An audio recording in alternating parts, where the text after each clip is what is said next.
안녕하세요. 필리핀에서 살아가는 기쁨, 필살기 채널의 최 선생입니다. 태산에 오르니 천하가 작구나 라는 말은 공자 가어에 기록된 공자님의 말씀입니다. 아마도 더 넓고 큰 세상에 가야만 내가 살고 있는 곳을 더 객관적으로 볼 수 있다는 뜻이기도 하겠고, 호연지기를 가지고 살아가라는 뜻이기도 하겠죠. 이번에 태국에 스쿠버 다이빙 여행을 가서 오랜만에 태국을 체험해보니 필리핀이라는 나라를 조금은 더 객관적으로 볼 수 있는 기회를 가지게 되었던 듯도 합니다. 물론 이 비교는 의미 없는 것일지도 모릅니다. 같은 동남아에 속한 나라라고는 하지만 태국과 필리핀은 엄청난 차이를 가지고 있으니까요. 태국은 동남아 중 2위에 속하는 나라고 필리핀은 6위에 불과합니다. GDP에서도 태국은 5,742억 달러, 필리핀은 4,409억 달러로 큰 차이를 보입니다. 인구 격차까지 있기 때문에 1인당 국민소득은 거의 2배의 차이를 보이죠. 그보다 심각한 것은 지니계수로 드러나는 소득 불평등의 문제일 것입니다.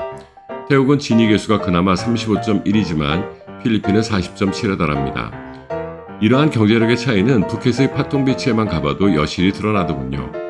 이젠 보라카이도 많이 정비되었다고는 하지만 파통비치의 해안가는 정말 잘 정돈되고 깨끗하게 유지되고 있더군요.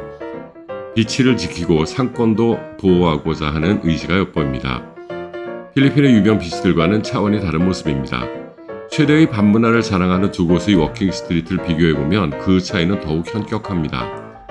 물론 낮 시간의 필리핀 워킹 스트리트의 모습이기 때문에 선명한 비교는 아니지만 필즈의 워킹 스트리트와 파통비치의 방라 워킹 스트리트는 그 규모와 관광객의 수에서 비교가 되지 않았습니다.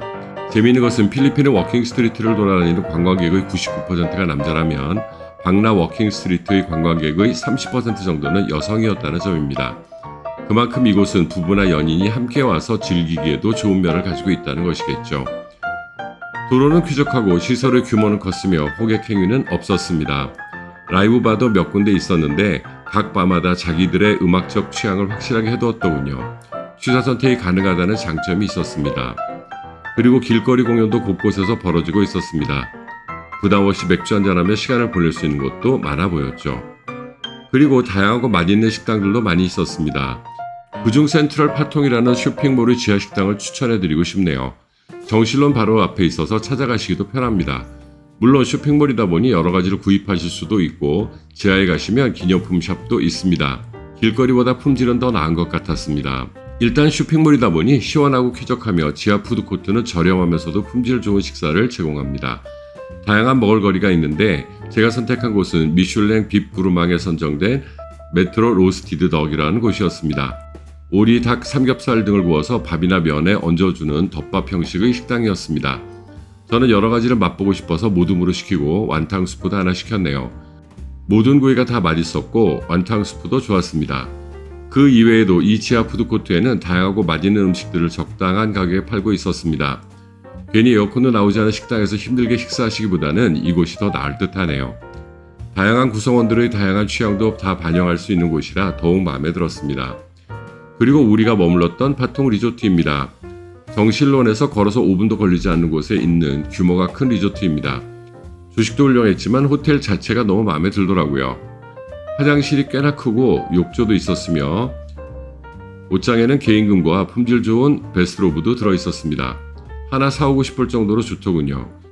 더블룸을 예약했는데 트윈룸을 준 것은 좀 아쉬웠지만 더블 사이즈 침대 2개가 있고 방의 면적도 꽤나 넓어서 만족스러웠습니다. 화면이 너무 어둡지만 테라스도 넓어서 좋았습니다. 그리고 더욱 만족스러운 것은 이런 방의 1박 비용이 64,000원에 불과하다는 점이죠.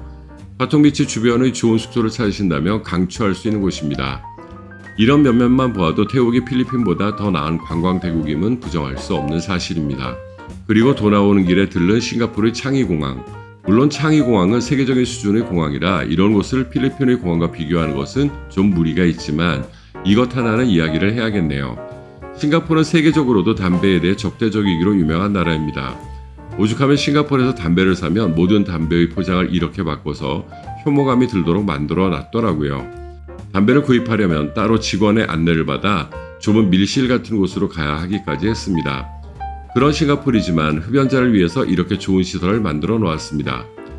저는 흡연을 옹호하고자 이런 이야기를 하는 것이 아닙니다. 나와 다른 취향이나 삶의 방식을 가진 사람들에 대한 존중을 이야기하고자 하는 것입니다. 저도 물론 다른 사람들에게 피해를 주면서까지 담배를 피울 생각은 조금도 없습니다. 하지만 이렇게 흡연자의 권리를 보장하면서도 타인과의 분리를 효율적으로 이루어내는 시스템에는 감동을 받게 되더군요. 두테르테 대통령의 한마디에 전국의 모든 공항에서 흡연실을 아예 없애버리는 필리핀과는 확연히 비교되는 점이었습니다. 이런 단순함과 배려 없음이 필리핀을 지배하는 또 다른 사고의 바탕이니까요. 거리를 다니다 보면 인도가 없는 곳이 부지기수죠. 차를 위한 도로는 만들어도 인간을 위한 도로를 만들지 않는 나라입니다. 이번에 파통에서 가오라까지 200km 정도의 거리를 국도로 이동하면서 보니까 필리핀처럼 오토바이나 트라이시클이 1차선으로 들어오는 경우는 없더군요. 필리핀도 분명히 법으로 정해서 느린 차량은 우측 라인만 이용할 수 있게 했지만 그걸 따르는 사람들이 없죠. 이런 것도 필리핀과 태국의 차이인 것 같습니다. 필리핀 사람들이 각성하고 고쳐나가야 할 점이기도 하고요. 이번 태국과 싱가포르 여행을 통해서 필리핀이라는 나라의 문제를 다시금 깨닫게 되었네요. 안타까운 일입니다. 하지만 이렇게 나쁜 면만 있다면 제가 여기에 살 이유가 없죠. 일단 여기에서는 의사소통이 된다는 점이 강점입니다. 태국에서 몇몇 상황에서는 소통이 전혀 이루어지지 않아 곤란한 적이 있었네요. 수건 한 장을 얻기 위해 10분 이상 이 사람 저 사람에게 손짓 발짓을 한 적도 있었습니다. 그리고 태국은 더워도 너무 덥더군요. 습도가 높다 보니 필리핀에서 나름 단련이 된 저도 견딜 수 없는 순간들이 있었습니다. 태국이 여러 면에서 더 낫다는 점을 느꼈고 필리핀 사람들이 좀 배웠으면 하는 부분도 많았습니다.